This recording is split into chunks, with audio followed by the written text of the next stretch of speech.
Hey guys, this is Joe, Analog Archive, getting on for a quick video. Probably going to be the last finds video for the year as we get to the end of 2025. Since my last video, Record Store Day Black Friday has happened. Took a trip to Rochester to the Bop Shop and found a few really nice pieces, especially one.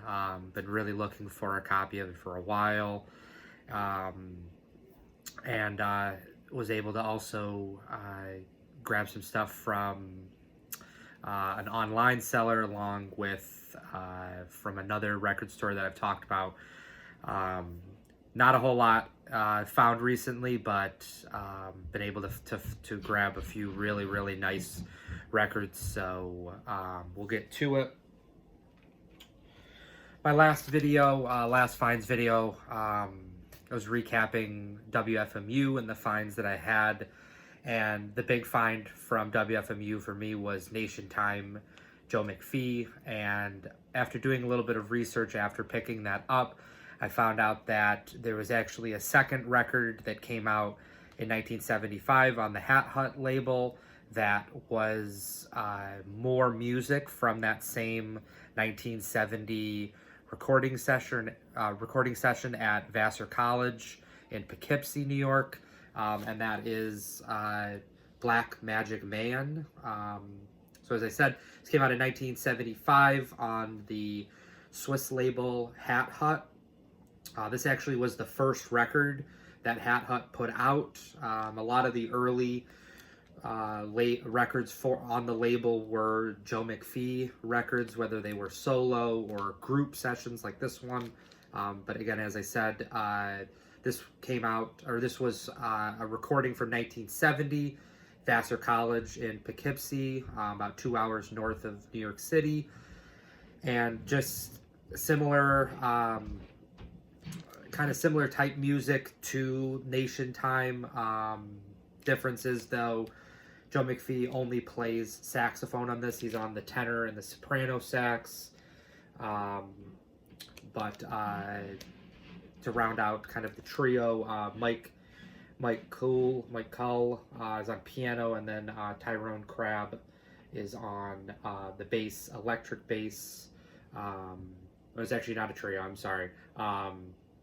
It's actually a quintet. Ernest Bostich, percussion, and then Bruce Thompson on percussion as well.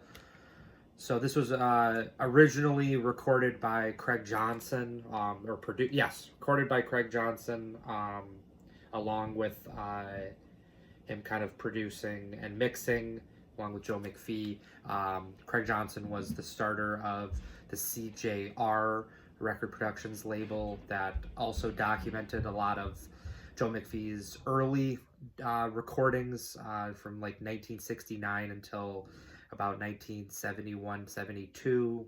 There's a handful of records on that label, and was very happy to find this. Interesting thing about this record is, like, as I said, it comes from the same recording as Nation Time, but the price tag on this is probably about 10% of what Nation Time, especially an original, would fetch nowadays. So very happy to have grabbed this and kind of just hear how these two records kind of come together. So really excited about that. Black Magic Man on Hat Hut.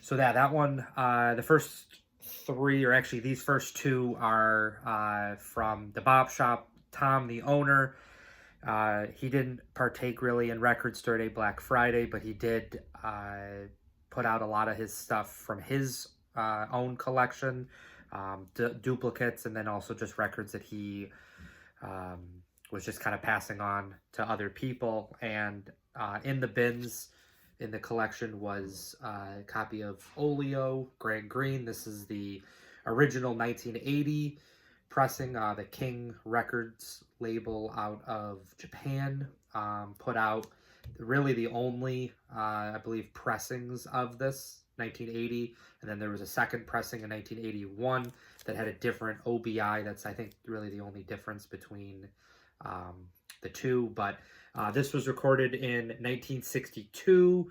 It's a quartet: Grant Green guitar, Sonny Clark piano, Sam Jones bass, and Lewis Hayes drums. Closing track is My Favorite Things. So he does kind of a rendition of the popular Rodgers and Hammerstein song that also John Coltrane kind of popularized around this time. This is again 1962, and it was around 61 that Coltrane had recorded his. So really excited about this one. Great thing about this one as well is that they went to actually reissue this a few years ago, and Joe Harley and Kevin Gray found out that the tapes had actually been, like, I think, damaged to the point where they really couldn't be used. I think there was an issue with just like the playback of the tapes. So unfortunately, there can't be any analog reissues of this unless like some copy tape appears somewhere. So really excited to be able to grab this. This has been a record that kind of been on the back burner for me. Really, I've actually never seen a copy, so I was excited to see that in the collection. So that's Olio, Grant Green. This next one is the only one that I've gotten online. I bought this from a seller in South Africa. Known about this record for a few years, and you just really never see this record at all. And so eventually pulled the trigger on a copy on Discogs. So this is Mankunku Quartet, and it's Yakal Nkomo. But yeah, Winston Mankunku Ngozi is a South African tenor saxophonist. This is his recording from 1968. This is the second pressing from the it's like 1974 on the Up Up Up label. It's got the yellow kind of label. I think that's the one that you really mostly see. The original, which was on like a white label, I think it was Trans America, I believe was the name of the original label. I don't know if it says that. No, there's no mention of that, but the original 1968 pressing is easily 4 figures. So this one is probably a fraction of that. This is still definitely an expensive one, but really, really pristine copy of this. So I really can't ask for more. Came very quick as well. It was about a week it took to get from South Africa to where I live. So it was really, that was great, and very excited to dive into this. So yeah, I'm very excited about that. Next one was the last find.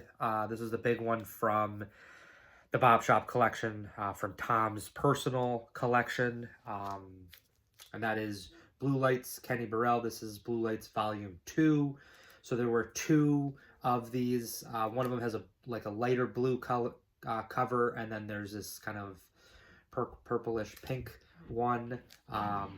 Both recorded 1958. This was one of the few Blue Notes that was not recorded at Van Gelder Studios, and instead was recorded at Manhattan Towers in Manhattan, New York City. It was a ballroom that was used by Van Gelder when he had larger kind of ensembles. I know like The Sermon and House Party were both recorded there, Jimmy Smith records. So he used that space when he had larger lineups. This has got Lewis Smith trumpet, Junior Cook, Tina Brooks tenor sax, Kenny Burrell guitar, Duke Jordan, Bobby Timmons piano, Sam Jones bass, and Art Blakey drums. They're not all playing on the same tracks. Some musicians play more than others, and but no, this is a great one. I have both Volume 1 and Volume 2 already. Both of them are like early 70s pressings. Both of them are stereo. And especially Volume 2, I remember when I bought it a few years ago, really for me was I enjoyed the session more than Volume 1. Volume 1 had um, two standards on it. It was Autumn in New York and Caravan. And while it's great to hear standards, for me, when it comes to these Blue Notes, I really enjoy the original compositions from the musicians. And so um, really enjoyed Volume 2 a bit more. So always been on the lookout. Really did not really expect to ever find a copy of it, and they had actually both Volume 1 and Volume 2, and decided to pull the trigger on Volume 2. So very excited about that. Very, very nice copy of that. And then the last one is the big find. I will probably say this is the biggest find for the year. Probably at this point now, the most expensive record in my collection. Chris, Hudson Valley Vinyl. Him and I have become friends over the last few years. We kind of text from time to time, and I always really keep a close eye on his Instagram posts for his shop, Hudson Valley Vinyl, which is in Beacon, New York, about an hour and a half north of New York City. Been to the shop a handful of times, always really loved the shop. They always have great jazz and just a great atmosphere. It's a small place, but it's really what you'd want from a great record store. So I always find great stuff there. And Chris is a really nice guy, especially. And they posted last week for Record Store Day, Black Friday, just an update of what they got in and just what they were going to be putting out for the general public. And on their wall, there's a record that caught my eye. Something I've just really seen from posts. I've never really in any way had the opportunity to buy this record, but just kind of thought about it for a few days, and then early last week I decided to try to sell some stuff on Instagram, and was able to put together some money to be able to put it towards this. And so the record is Creator Spaces, the Phill Musra group.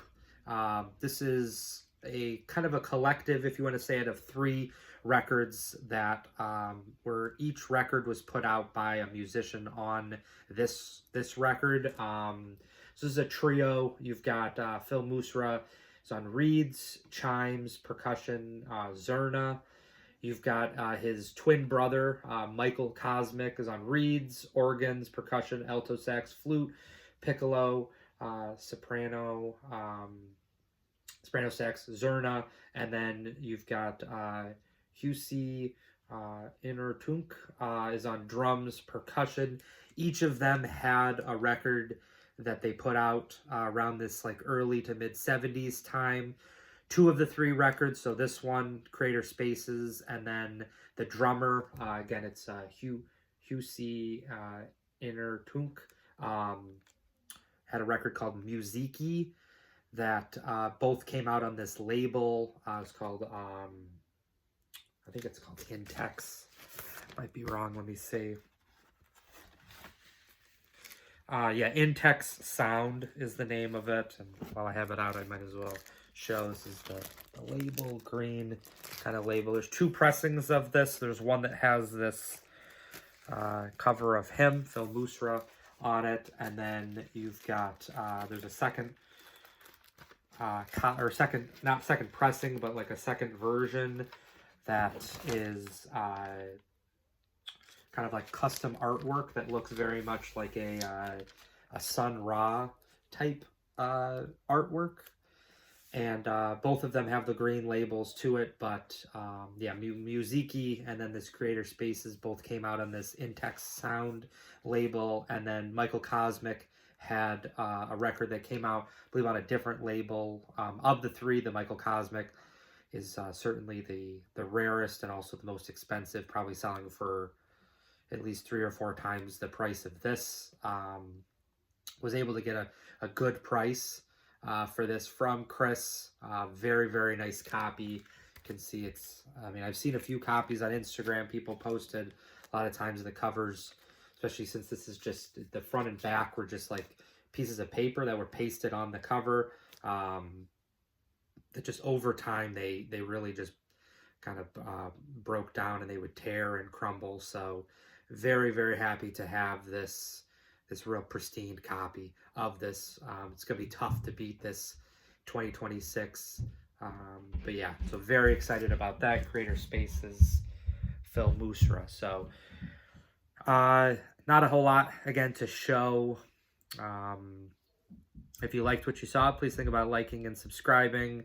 I'll be back at the end of the month to put together my top kind of my favorite finds from the year, and then there'll probably be a vinyl tag as well afterwards. So thank you for all the support. I just recently hit 1,000 subscribers, so thank you very much for all those that have subscribed, liked, commented. I really appreciate just the interaction, and everybody that has done something for my channel. So till the next video, bye.